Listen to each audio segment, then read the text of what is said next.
Naxçıvan Dövlət Universitetinin keçmiş rektoru İsa Həbibbəylinin qızı Günay Məsimovanın Almaniyada bank seyfində saxladığı 1 milyon avrodan artıq nəqd pulu və qiymətli əşyaları fırıldaqla ələ keçirilib. Hadisədən sonra polis tədqiqatlara başlayaraq bu pulların hansı yollarla Almaniyaya gətirilməsini araşdırır. Günay Məsimovanın yaxınlarına verdiyi məlumata görə bankdakı seyfində 790 min avro dəyərində dollar və brilyant 330 min avro pul olub.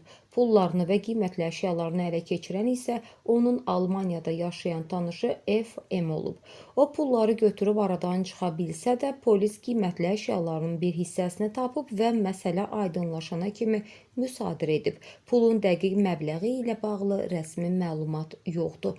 Pulun və qiymətli əşyaların mənbəyini öyrənmək üçün Nürnbergdə araşdırma başlanılsa da Günay Məsimova qaçdığından işi başa çatdırmaq mümkün olmayıb. Bu ilin əvvəlində baş verən hadisə ictimaiyyətdən gizlədilməyə çalışılsa da gündəlik Naxçıvanın araşdırmaları bəzi məqamları üzə çıxara bilib. Bu barədə gündəlik Naxçıvan Facebook səhifəsində geniş məlumat paylaşılıb. Məlumatda qeyd olunur ki, araşdırmalarımız zamanı bəlli olub ki, Günay Məsimova Almaniyada saxta evlilik vasitəsilə yaşama hüququ alıb. Bundan sonra o dəyəri 1 milyon avro olan villa və mənzil alıb. Villanın ünvanını dəqiqləşdirə bilməsək də, mənzil Berlin şəhər Komforter küçəsində yerləşir.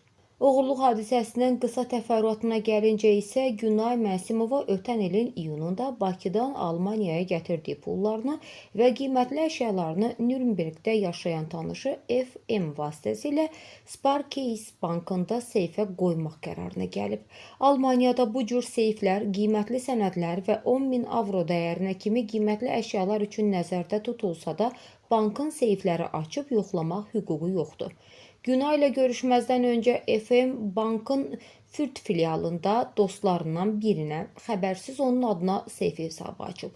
O daha bir seyf hesabı da Günay Məsimovanın adına açıb və kartını özünə verib. Banka gəldikdən sonra FM ona güvənən Günayı aldadaraq pullarını onun yox, dostunun seyfinə qoyub.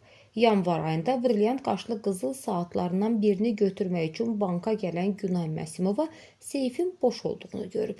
Telefon əlaqəsi saxladıqdan sonra Günay F.M.'in onu aldatdığını, pulu onun yox, dostunun adına olan seyfə qoyduğunu, bir müddət sonra isə götürüb Pribaltika ölkələrindən birinə qaçdığını öyrənir.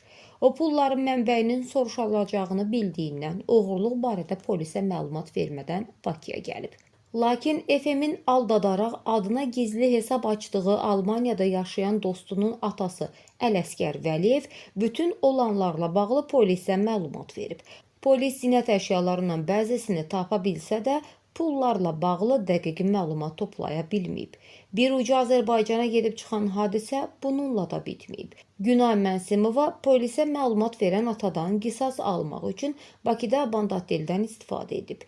İyun ayında istirahət üçün Bakıya gedən Ələsgər Vəliyevin həyat yoldaşı Amaliya Vəliyeva aeroportda saxlanılaraq bu idarəyə aparılır. Daha sonra ondan tələb ediblər ki, 500 min manat dəyərində olan Heydər Əliyev prospektindəki evlərini Günay Məsimovanın adına keçirsin. Bundan sonra onun Azərbaycandan çıxışına da qadağa qoyulub. Davamlı həbslə hədələnən Amaliya Vəliyeva sonunda evi Günayın adına keçirməklə razılaşıb və nəhayət bundan sonra onun ay yarımlıq girovluğu başa çatıb ölkədən çıxışına icazə verilib. Yaxın günlərdə bu məsələnin təfərrüatını diqqətinizə çatdırmağa çalışacağıq deyə gündəlik Naxçıvan səhifəsində yayımlanan məlumatda iddia olunur.